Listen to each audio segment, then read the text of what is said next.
Eu queria, antes de começar a pregação, falar um pouco desse trabalho, o Ministério Agios. Agios é uma palavra grega que quer dizer santo. É um trabalho itinerante, ou seja, não é uma igreja. O Ministério Agios não é uma igreja.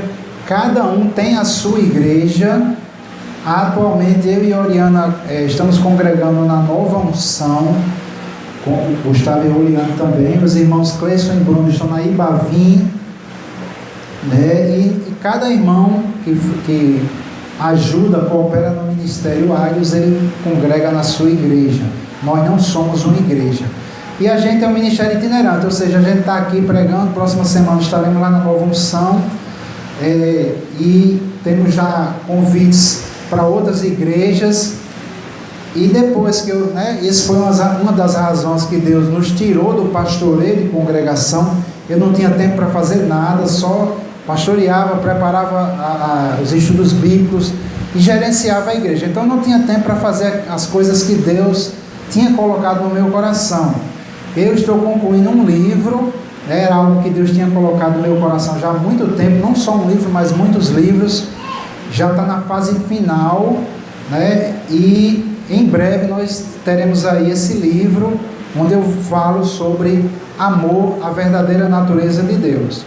Juntamente com esse livro, nós também estamos produzindo estudos bíblicos em DVD, em CD. Tudo isso é porque esse é o nosso chamado, o chamado de ensino bíblico. O pastor Cristiano estava aqui, uma das poucas coisas que ele fez foi pregar. Pastor tem que estar envolvido em pagar a conta, tem que estar envolvido em gerenciar o obreiro, liga som, tira som, Eu me lembro que a gente pastoreava aqui, eu chegava com o som, eu começava às vezes a pregar, eu estava todo assim cansado, já esbaforido, de tanto, arrumava som, ia tocar, Às vezes tinha que dar carona às crianças, Tauan? Dava carona às crianças dando trabalho, tudo em cima do pastor. Então, meu chamado nosso é de ensino da palavra. Temos também essa parte de louvor, mas é principalmente focado no ensino, pregação e ensino da palavra de Deus. E hoje nós estamos com um site, uma página no Facebook, já está com 26 mil curtidas na página. Tem pessoas que acompanham os estudos bíblicos, pessoas de outras igrejas, pessoas de outros países de língua portuguesa, E tem um canal no YouTube que já está com 508 inscritos, mais ou menos, e tem pessoas que estão aí acompanhando nossos estudos bíblicos, as nossas pregações. Então eu creio que Deus nos chamou para esse ministério um pouco mais abrangente. Não é que não seja importante ter os pastores de congregações. Os pastores de congregações, eu hoje respeito muito um pastor. Antes eu era muito crítico dos pastores. Eu achava que os pastores muitas vezes não pastoreavam direito as igrejas. É por isso que as pessoas se desviavam. Eu culpava os pastores muitas vezes. Aí Deus me colocou para ser pastor. Aí eu vi que o negócio é mais difícil. Então hoje eu respeito muitos pastores. Eu me preocupei que vai ser com o pastor Cristiano, o que é que o senhor quer que a gente faça? O Ministério Agios é para servir os pastores, para servir as igrejas. Então, com o ensino bíblico, pastor, a gente dá palestra, temos estudos, que não é só uma pregação, precisa passar, às vezes, sexta, sábado e domingo.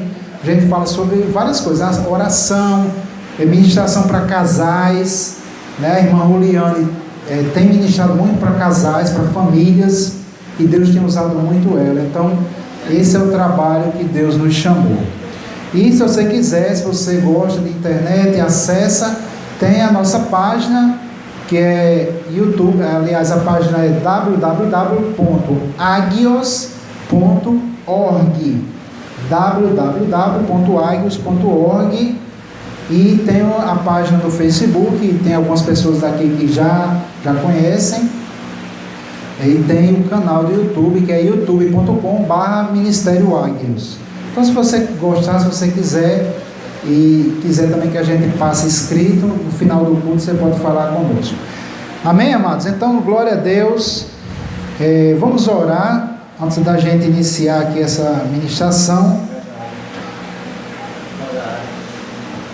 Quer ficar em pé? Eu não sei. Vamos ficar em pé então para a gente orar. E que o Senhor possa falar aqui através da minha vida.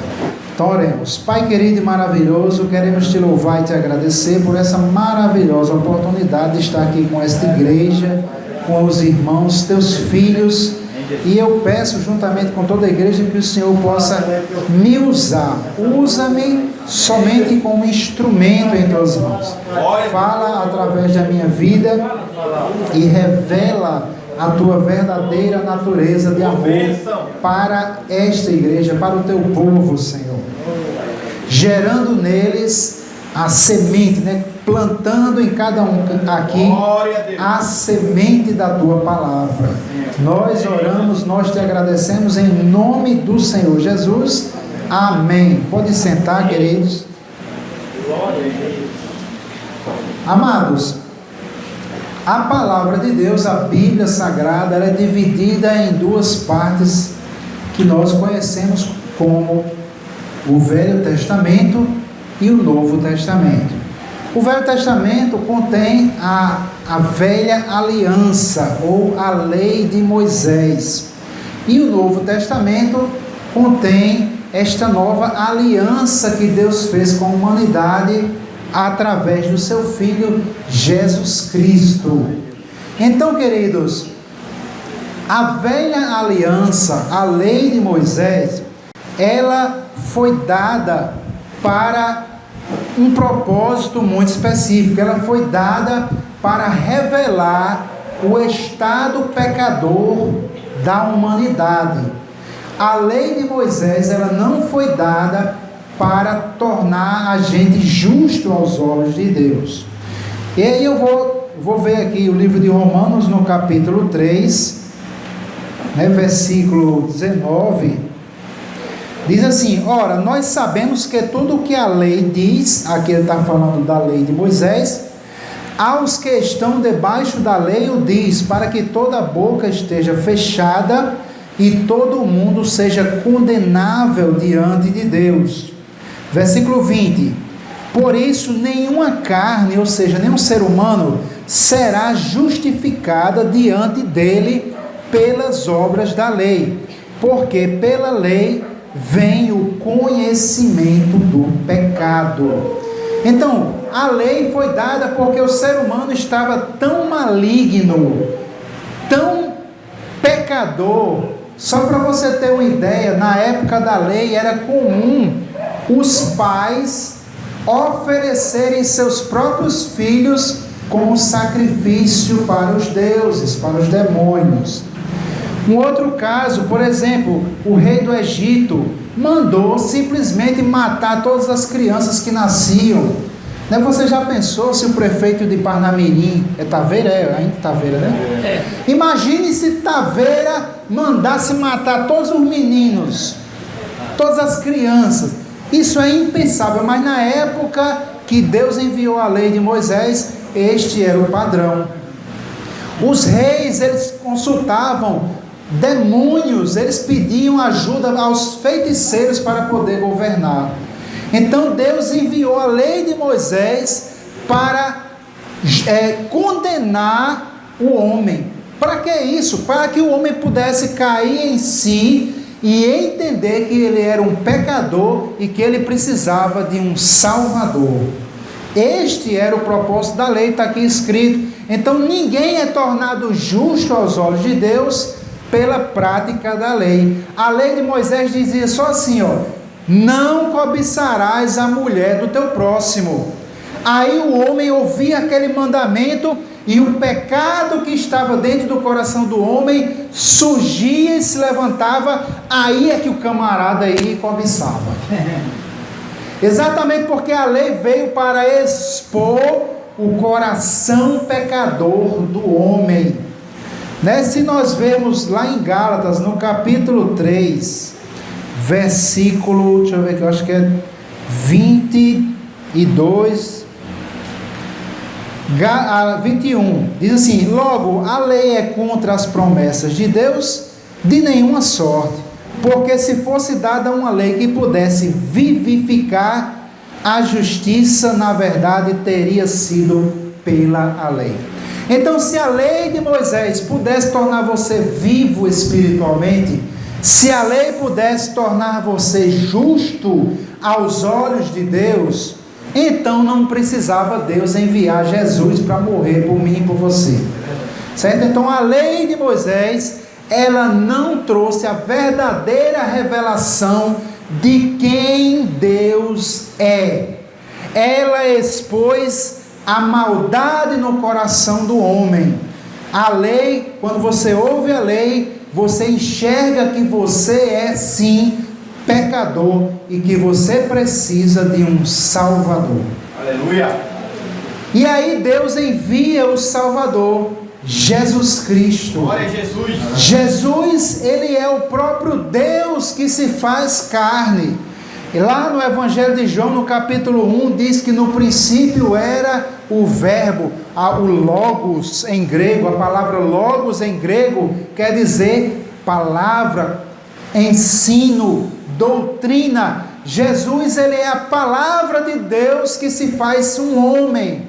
Lá no versículo 14 diz: e o verbo se fez carne e habitou entre nós. Então Deus, o próprio Deus, se torna um homem em Jesus Cristo. E aí sim, ele revela verdadeiramente quem é Deus. Lá no Evangelho de João, no capítulo 1, que eu citei agora, mas vamos ler aqui. No versículo 17 diz assim: porque a lei foi dada por Moisés, a graça e a verdade vieram por Jesus Cristo. A verdade, irmãos, veio por Jesus Cristo. A lei de Moisés, o Velho Testamento, ele era sombra dos bens futuros. É o que está escrito na palavra de Deus lá no livro de Hebreus. A lei era uma sombra, ela não revelava verdadeiramente quem era Deus. A verdade sobre Deus veio no Novo Testamento, através de Jesus, que é o próprio Deus encarnado. Então Jesus traz a verdade sobre Deus. Nós precisamos entender Cristo. Nós precisamos conhecer a Deus através de Cristo. Cristo é a sabedoria de Deus em forma humana. Cristo é o conhecimento de Deus em forma humana. E Cristo revelou realmente quem é o meu Deus e o seu Deus. Se você conhece a Deus, você vai prosperar. Se você conhece o seu Deus, você será bem-aventurado.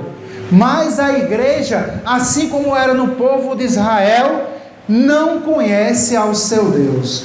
Lá em Oséias, no capítulo 4, o profeta Oséias diz: o meu povo pereceu porque lhe faltou conhecimento. O apóstolo Paulo, em uma das suas cartas, ele diz: digo isso para vergonha vossa, muitos de vós não conhecem a Deus. A igreja não tem noção de que existe uma diferença gigante entre o Novo Testamento e o Velho Testamento. Tem muitas pessoas orando baseados no Velho Testamento. Senhor, mata o meu inimigo, destrói os meus inimigos, Senhor. Mas o inimigo que ela está falando é uma pessoa. Irmãos, lá em Mateus capítulo 5, Jesus cita a lei, ele diz: e foi dito aos antigos: amarás o teu próximo e odiarás o teu inimigo. Isso está na lei. Só que Jesus mudou a lei. Jesus diz: eu, porém, vos digo, ama o teu inimigo. Então não adianta você pegar, se você pega um versículo, um salmo, aquele que diz: fui nos meus inimigos, atravessei os meus inimigos, matei os meus inimigos, pisoteei os meus inimigos. Você tem que interpretar isso à luz da nova aliança, irmãos. Você tem que entender que na nova aliança você precisa amar os seus inimigos. Na nova aliança, segundo Efésios capítulo 6, a nossa luta não é contra a carne e o sangue, mas contra principados, potestades, hostes espirituais nos lugares celestiais, hostes espirituais da maldade. Nossa luta hoje é contra espíritos. Então o Velho Testamento, você precisa interpretar com a lanterna da graça, a luz da nova aliança, para que você não tente se tornar justo aos olhos de Deus pelas obras da lei. Eu vou para Gálatas novamente, no capítulo 5, onde o apóstolo Paulo diz assim, no versículo 4: separados estais de Cristo, vós que vos justificais pela lei, da graça tendes caído. Ou você se justifica diante de Deus pela graça ou pela lei. Não tem como você se tornar justo aos olhos de Deus pela lei misturado com a graça. Inclusive lá no capítulo 1 de Gálatas, o apóstolo Paulo vem falando sobre isso. Aliás, o livro de Gálatas todinho ele fala sobre isso. E aí, como é que eu me torno justo aos olhos de Deus na graça? Pela fé em Jesus Cristo. Efésios capítulo 2, versículo 8: pela graça sois salvos, por meio da fé, isso não vem de vós, é dom de Deus. Dom quer dizer que é presente. Você não merece a salvação. Glória a Deus. Eu não mereço a salvação. Ninguém merece a salvação. O único que merecia, o único que cumpriu toda a lei foi Jesus. E Ele morreu a minha morte e a sua morte. Então, irmãos, na graça, nós recebemos de graça, por isso que se chama graça, esta salvação. E porque você recebe de graça, Deus te ordena: ama ao teu próximo incondicionalmente, assim como eu te amei incondicionalmente. Amém. Amados, então, se você quiser abrir 1 João, primeira epístola de João, capítulo 4, versículo 8, bem conhecido, mas bem mal compreendido. Eu vou ler do versículo 7. 1 João 4, 7 diz assim: amados, amemo-nos uns aos outros, porque o amor é de Deus, e qualquer que ama é nascido de Deus e conhece a Deus. Aquele que não ama não conhece a Deus, porque Deus é amor. Então Jesus, na nova aliança, ele traz a revelação final sobre Deus para nós. Quem é Deus? Quem é o Criador dos céus e da terra? Como é que Ele é? O que é que Ele gosta? E Ele diz aqui, em uma palavra, o sinônimo de Deus. Deus é amor. Se você acha que Deus é ódio, você não conhece a Deus. Se você acha que Deus é impaciente, você não conhece a Deus, porque o amor é paciente e Deus é amor. Deus vem suportando os pecados da humanidade há muito tempo e pacientemente, diz isso lá em Pedro, Ele espera que todos se arrependam. Deus espera que todos se salvem. 1 Timóteo capítulo 12, versículo 4. Ele espera, Ele deseja que todos se salvem e venham ao pleno conhecimento da verdade. Mas Deus não pode manipular a sua vontade. Deus não pode pegar você e forçar você a obedecer ao próprio Deus, né? Então, se você comete pecado, se Deus diz, não adulterarás, você adultera, você não pode dizer, Deus quis que eu adulterasse. Você não pode dizer isso. Deus deu a ordem para você não adulterar, e você adulterou. Você não pode dizer que, não, é porque Deus quis que eu adulterasse. Mentira! Mentira, irmão, Deus não vai forçar, você precisa obedecer, certo? Então, quem é Deus? Deus, Ele é amor. E como é o amor? 1 Coríntios capítulo 13, é o grande capítulo do amor, que Jesus nos revela aqui através do apóstolo Paulo. Então, queridos, uma vez que você se converte a Cristo, Deus muda a sua natureza.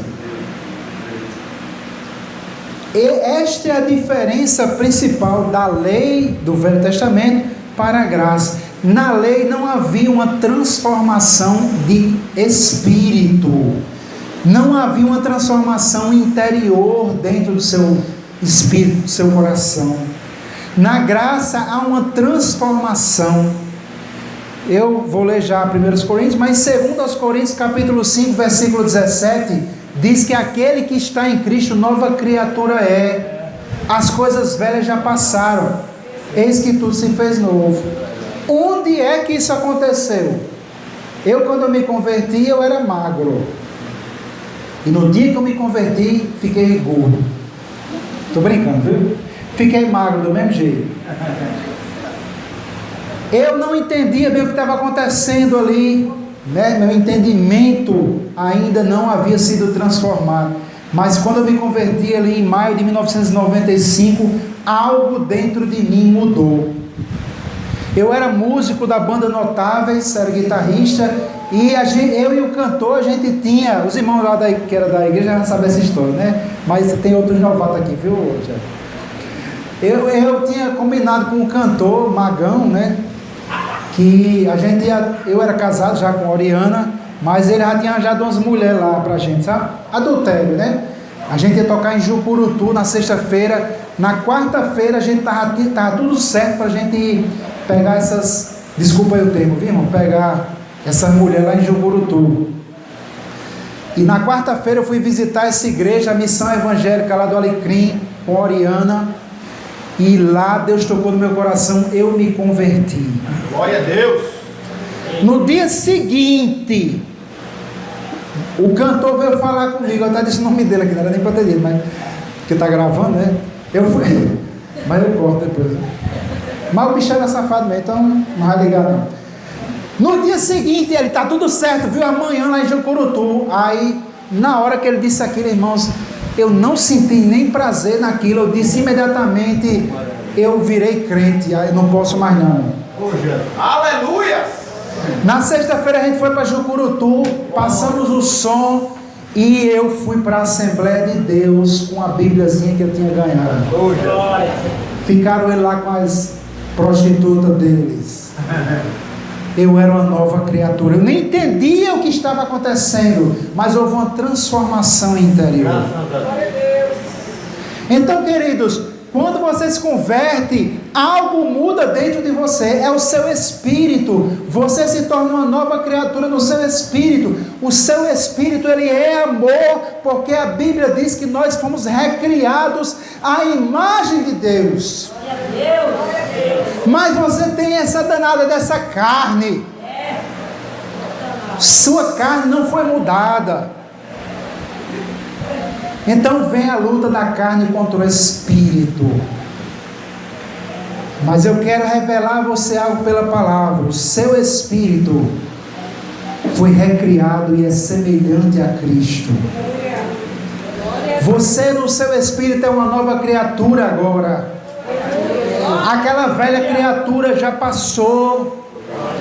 E hoje nós podemos andar em amor, irmãos. Porque não tem mais aquela lei dizendo, você tem que amar. Você ama porque você nasceu de Deus. Você ama porque você é uma nova criatura. A Bíblia diz, a gente lê 1 João capítulo 4, versículo 7. Todo aquele que ama é nascido de Deus e conhece a Deus. Se você não está conseguindo amar, é porque você ainda não tem o conhecimento do amor. Amor não é um sentimento, amor é conhecimento. Conhecimento de Deus. Então aqui em 1 Coríntios capítulo 13, ele fala que o amor é sofredor. Deus sofre pelas pessoas. No Velho Testamento mesmo, o salmista disse que o amor dele era sofredor, o amor de Deus. Então, o amor de Deus é sofredor, ele é benigno.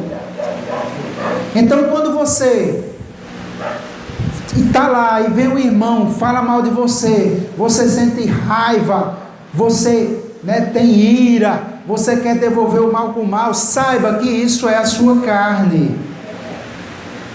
É o velho homem, pecador ainda, a sua carne. Mas lá no seu coração, lá no seu espírito, o seu novo espírito, a nova criatura que está unida ao Espírito Santo, ela está ali sofrendo por aquela pessoa. Sabe por que você tem que sofrer?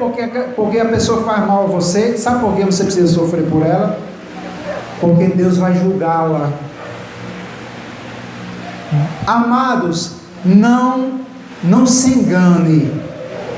De Deus não se zomba. Tudo que o homem semear, ele também vai colher. Gálatas capítulo 6. Então nós fomos chamados não para condenar as pessoas, nós somos chamados para amar as pessoas. Porque se aquela pessoa não se arrepender, virá juízo sobre a vida dela, virá sim o julgamento. Mas assim como eu e você fomos perdoados, nós também precisamos perdoar.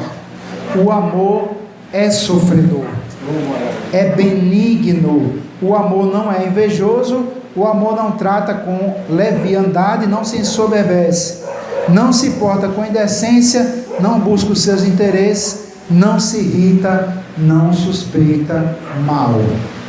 Então, amados, você é uma nova criatura, você dentro de você tem um novo espírito, mas você precisa conhecer você em espírito. Você precisa conhecer quem a Bíblia diz que você é. Você precisa colocar sua mente na realidade do que a palavra diz, e não na realidade deste mundo.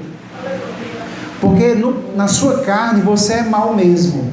O apóstolo Paulo diz lá em Romanos capítulo 7, ele diz assim: porque eu sei que em mim, isto é, na minha carne, não habita bem algum. Ainda bem que ele disse que era na carne, porque no seu espírito habita o Espírito Santo. Aleluia.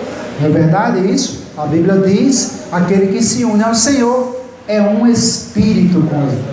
Então nós, em nosso espírito, nessa nova criatura que nós temos, nós somos essa nova realidade, né, em amor. Mas quando a gente se converteu, ainda restou a carne, né, e a carne ainda luta contra o espírito. E é necessário que a gente conheça a Deus, conheça o amor, para que nós possamos crescer em amor.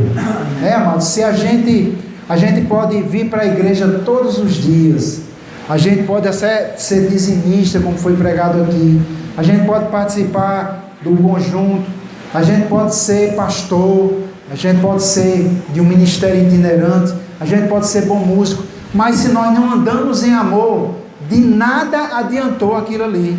Adiantou de nada. Está aqui em 1 Coríntios capítulo 13, ele diz assim, versículo 3: ainda que eu distribuísse toda a minha fortuna, não era só o dízimo não, se eu desse toda a minha fortuna, que não é muito, por enquanto não é muito, né? Mas se eu desse toda a minha fortuna para os pobres e entregasse o meu corpo para ser queimado, veja o sacrifício, irmãos. Olha só, se não tivesse amor, nada disso me aproveitaria. Nada disso me aproveitaria. Por quê? Porque Deus é amor. O nosso Deus, o Deus revelado por Jesus Cristo, é um Deus de amor, e nós precisamos andar em amor, exatamente como Jesus falou. Ele diz, né?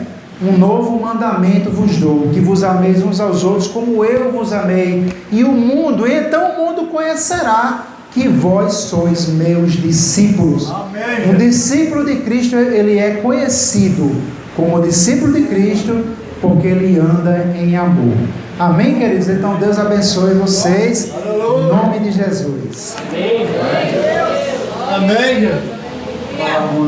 Amém.